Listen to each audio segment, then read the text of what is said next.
Hi, everyone. Welcome to the Bourbon Obsessed Bourbon News Podcast for Sunday, December 29th. I hope you are having a great holiday season, and I wish you all the best. I am Ed from bourbonobsessed.com, also known on Instagram as bourbon_obsessed.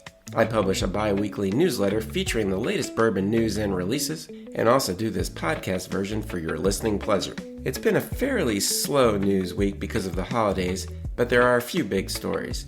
But first, I just wanted to share with you what's new on my website. We've got a bunch of new content this week. My big article for the week is entitled The 10 Best Bourbons Under $50 for Your Holiday Party. What I tried to do here is make a list of 10 reasonably priced bourbons and a couple of ryes that you should be able to easily find and that your friends will enjoy. I tried to choose some whiskeys that were more versatile and would go great in cocktails as well as neat, and also some that probably would be enjoyed best neat. But of course, you can drink them any way you want to. Although I'm a big fan of craft and smaller distillers, most of the whiskeys on these lists will come from the larger distillers because I was trying to stick within the price point and find things that would be readily available. There are a lot more details in the full article, but I'll give you the list as a little bit of a teaser. So first are the 5 bourbons and ryes that I chose for their versatility. These are all going to be good neat or on a cube, but also will go great in cocktails.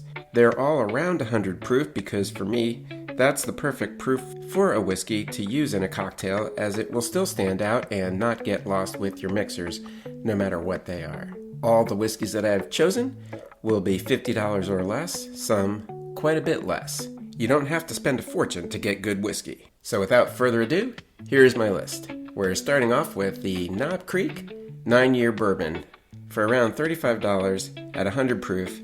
This is always a great choice for me. It's a delicious bourbon to just drink neat, certainly stands up to a cube, and certainly stands up in a cocktail. You'll know it's there, and its spice blends well with sweeter ingredients. Next is Rittenhouse Rye. Used to be a little bit cheaper, but now goes for around $28. It's a Kentucky rye, so its flavor is a little more mellow. Kentucky ryes generally have a much lower rye content, close to that 51% that's required, when compared with something like the MGP 95.5 rye, which a lot of people think of when they think about rye. Nonetheless, it still has plenty of flavor to be enjoyed neat or in a cocktail. Green River released their rye recently. I think it was actually earlier this year. And it's another delicious and approachable rye with balanced flavors and would go great neat as well as within a cocktail. Bardstown Bourbon Company came out with their Origin Series bourbons recently. Any of them would go great in a cocktail or go great neat. They're all around that 100 proof point, give or take. The one I've chosen for my list is their rye bourbon, just because the rye tends to stand out a little better in cocktails than the wheated bourbons do, but it's all a matter of preference. It's also very enjoyable neat and will stand up to a cube. It's priced around $45. My final bourbon on this list, which is in no particular order, is Heaven Hill's 7-year bottled in bond. It's been coming down in price a little bit, and its availability has greatly increased since it was first introduced. Now you can find it for between $45 and $50 most places, sometimes a little more, sometimes a little less. It's also priced at 100 proof, and it's made from Heaven Hill's HH Rag mash bill, the mash bill that's used for many of their bourbons. It's very enjoyable, neat, certainly stands up to a cube, and also goes great in cocktails. These next 5 whiskeys are the ones that I selected that I thought would go best neat or with a cube, although they still make a good cocktail. They're a little higher in price, but are still around that $50 price point for the most part. However, the one I'm starting off with is a little above that price point, but it's one of my favorite bourbons. I don't think you can go wrong with Elijah Craig Barrel Proof if you enjoy a higher proof pour. It's still got great flavors.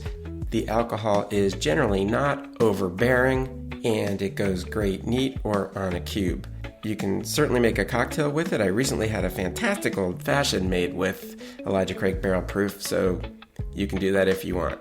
You can generally find this for around $75, although sometimes it's marked up a little bit. Next on my list is Wild Turkey Rare Breed. You can generally find this for around $50 For a little while, it was a little more difficult to find and its price was marked up, but it's also become more available and its price has come down a little bit. It's basically a higher octane, older, barrel-proof version of Wild Turkey 101. So it's got all those similar flavors that we love from 101, but they're just turned up a notch. I've put all three of the higher proof Maker's Mark bourbons on my list. While Maker's Mark Classic version is a favorite for many people, the higher proof versions add a little bit of something special for the holidays and also up the flavor a little bit. There's Maker's Mark 101, which is priced from $37 to $42 generally. The Maker's Cask Strength, which is priced $42 to $47 generally. And Maker's 46 Cask Strength. The Maker's Mark Cask Strength seems to be available year-round, although the Maker's Mark 101 and the Maker's 46 Cask Strength generally seem to be more limited, although they usually come out this time of year. I think any of them is a great choice. They're fantastic standalone bourbons. They've got those Maker's Mark flavors just turned up a notch. And many people will not have seen these expressions before, so it's a nice little something special for the holidays. Woodford Double Oak is always a popular bourbon. It starts with fully mature Woodford Reserve bourbon and then is aged another year in a new, lightly charred, deeply toasted barrel. That creates an even richer flavor, with it being a bit more sweet with more vanilla and sweet oak. I find most people enjoy this bourbon. It can be enjoyed throughout the evening, but probably in my mind goes best as a after-dinner bourbon. The last whiskey on my list isn't a rye or a bourbon, but we have to have something for those who enjoy other whiskeys. It's Keeper's Heart Irish plus Bourbon Cask Strength. You can find that for around $50, and as its name implies, it's a blend of Irish whiskeys with bourbon, and it's bottled at cask strength. I find that it's a very nice blend, and its flavors are a little more on the Irish whiskey side than the bourbon side, so your guests who might prefer something like Irish whiskey should enjoy it quite a bit. If you want a little lower proof version, they've got it in a standard proof, and that's about $40. In addition to that article, I also reviewed quite a few whiskeys this week. We'll just do a quick run through them, but the full reviews are on my website. First up are two whiskeys from Lasso Motel Whiskey. I had reviewed their bourbons a few weeks back, and this week I'm taking a look at their 18-year American whiskey and their 10-year single-barrel cask strength rye. Lasso Motel Whiskey is a new brand, but they really came out swinging. They started off releasing two bourbons, a 4-year-old and an 8-year-old, as well as the two whiskeys I'm taking a look at today, and a very large collection of finished bourbons. I hear they have exciting things already planned for this coming year. I am not sure how widely distributed they are at this point, but if they're not in your area yet, I suspect you'll be able to find them soon. The Lasso Motel 18-year American whiskey is a light whiskey made at MGP. It's bottled at 121 proof and is priced at around $130. If you've had a light whiskey before, you'll know that the name is a bit of a misnomer and that they have quite a bit of flavors. The flavor tends to be fairly characteristic, and this whiskey has all of those flavors that I have come to enjoy in a light whiskey. The nose is a light buttery butterscotch with lightly burnt caramel, honey, and mild rye spices, with a sweet alcohol and mild dry oak in the background. The taste is fairly sweet with honey, butterscotch, and dried apricot, with a bit of tart orange peel and capsaicin spice later on, with a little dry wood. The finish has fairly pronounced spice with tart orange peel and is drier later on with mild barrel char, lingering spice, and it's quite long with a moderate warmth. The Lasso Motel 10-year single-barrel cask strength rye was also distilled at MGP. It's a 95.5 rye, meaning that it is made with 95% rye and 5% malted barley. It's priced at around $90 and comes in at 122.4 proof. I generally find that as ryes become more mature, their flavors mellow quite a bit, and this one is no exception.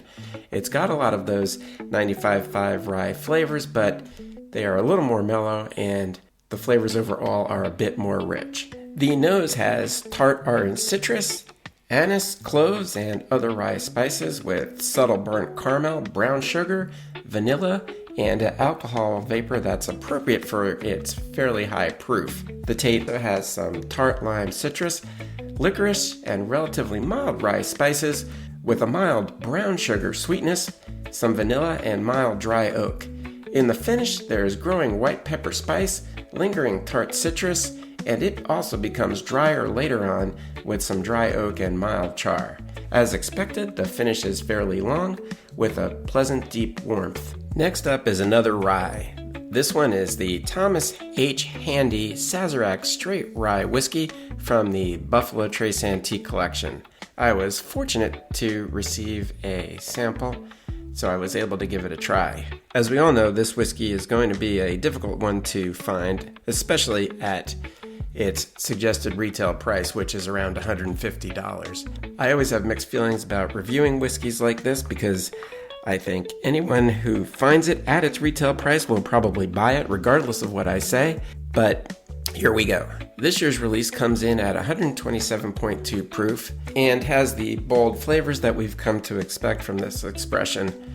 The nose has tart orange, cloves, and other rye spices, a hint of dry oak, and a touch of cinnamon gum. It's also got vanilla and brown sugar in the background, and its alcohol vapor seemed to me to be less than I would have expected for the proof. In the taste, there's again tart orange, rye spices, lightly burnt caramel, brown sugar, hot cinnamon gum, and some dry oak. The finish brings growing white pepper and hot cinnamon spice, along with more light char and dry oak. It's long, with lingering spice and a pleasant warmth. Likewise, this next bourbon will also likely be quite difficult to find at its suggested retail price. Nonetheless, I find these bourbons to be worth the effort as they are some of my favorite bourbons of all time. At this point, you're probably wondering what I'm talking about. Well, I'll share it with you now. It's the Old Fitzgerald Bottled in Bond 11-year bourbon. It's the fall 2024 release, and some people may have started seeing it already, but it usually doesn't show up in Kentucky until at least a month or two after the announcement, so we haven't really seen it here other than, of course, the sample that I'm trying. It's priced at $155, and it is bottled at 100 proof, which of course goes along with it being bottled in bond. This is the second time that the Old Fitzgerald decanter has come in an 11-year expression, the first being the first release of the current decanter series, which was back in spring of 2018. Its flavors are similar to what I expect from an Old Fitzgerald Bottled in Bond bourbon, although it's a little more on the oaky side than I would have expected for an 11-year. On the nose, it's got oak, sweet apples, and dark cherries, with light honey, a bit of cinnamon, and vanilla. The taste brings mildly sweet caramel, oak, and some tannins, and in the finish there's a growing and lingering white pepper spice with dry oak and mild char. It's fairly dry and long, and again leaves me with pleasant warmth. The last whiskey that I've reviewed this week comes from Casey Jones Distillery. If you're not familiar with them, they're a craft distillery in Hopkinsville, Kentucky. The distillery has a rich history with their namesake, Casey Jones, and the current master distiller's grandfather being a famous still maker from Prohibition times. He was known for his square stills or coffin stills, which produce high-quality whiskey and also could easily be tossed in the back of a pickup truck for a quick getaway. Casey Jones Distillery was founded in 2014, and they are celebrating their 10th anniversary, releasing this Casey Jones Founders 10th Anniversary Blend.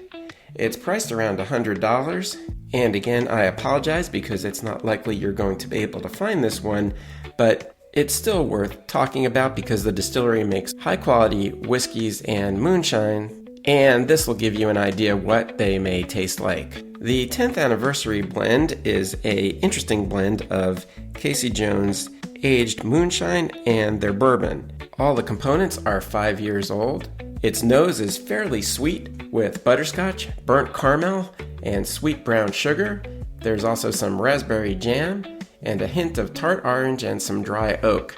The taste brings dark caramel, syrupy brown sugar, raspberry jam, and dry spicy oak. Tannins are increasing and there's developing white pepper spice which continue into the finish along with some more dry woods and tannins. The finish is long, again with a moderate warmth. as would be expected for its 103.6 proof. So those are my tasting notes of these 5 whiskeys in a nutshell, but you can read the full reviews, which also include some background information and additional commentary, over on bourbonobsessed.com. Alrighty, now let's move on to the news. There's really just 3 big stories that have happened over the past 2 weeks, what with the holidays and all. You may have heard the first story already because it happened shortly after I published my last podcast, and since 2 weeks have gone by, you may have seen this elsewhere. I would be remiss not to mention it, however. After nearly 7 years of deliberation, the standards of identity for American single malt whiskey have finally been established by the TTB. They're not going to take effect until mid-January, but at least we're in the home stretch. What that means is that now, when a consumer picks up a bottle of American single malt whiskey, they'll know exactly what they're getting. In addition, defining a standard will help the spirit gain respect worldwide. In other countries, single malt is well defined, so it only makes sense that people would expect that from the American single malt whiskey as well. The standards define 2 varieties of American single malt whiskey. The first is simply American single malt whiskey, and the definition is as follows.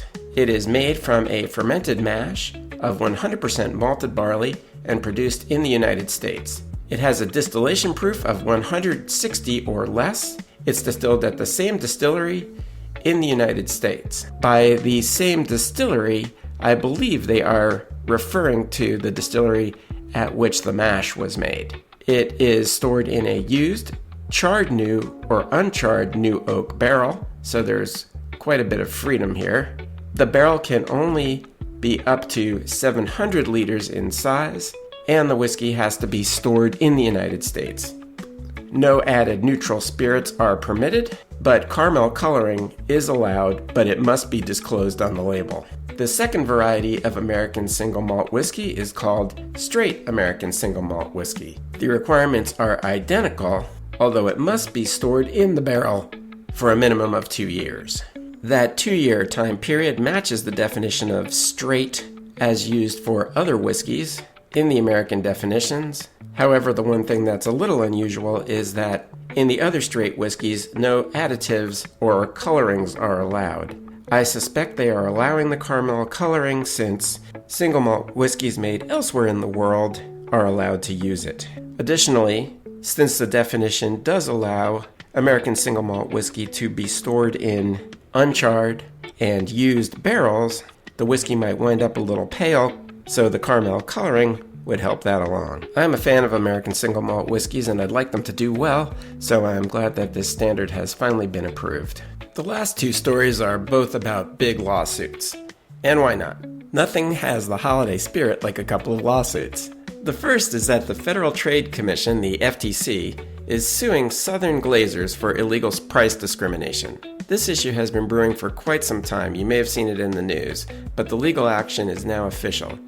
The gist of the lawsuit is that the FTC claims that Southern Glazers gives preferential pricing to large stores and chains, which results in significant selling price differences between the large chains and the smaller local stores and mom-and-pop stores, putting them at a significant disadvantage. If you aren't familiar with Southern Glazers Wine and Spirits, they are a very large spirits distributor.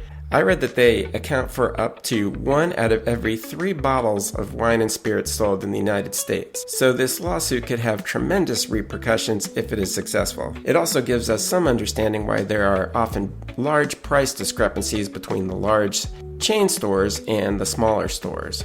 I'm no lawyer, and I don't even play one on TV, but I would suspect that this lawsuit may not be successful. In the majority of other industries, preferential pricing is given to the largest customers, in this case the large chain stores, so the precedent is already set for this kind of preferential pricing. If this lawsuit succeeds, it would seem that the entire retail industry, as well as manufacturing industries, would be affected.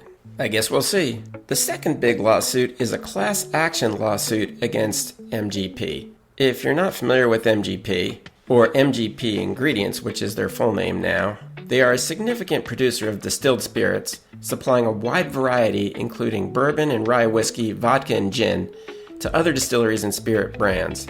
In addition to producing spirits for others, MGP also owns and markets its own brands such as George Remus Bourbon and Rossville Union Rye. They also relatively recently merged with Lux Row Distillers, which is another large producer of many well-known brands, including Ezra Brooks and Rebel, which of course was formerly known as Rebel Yell.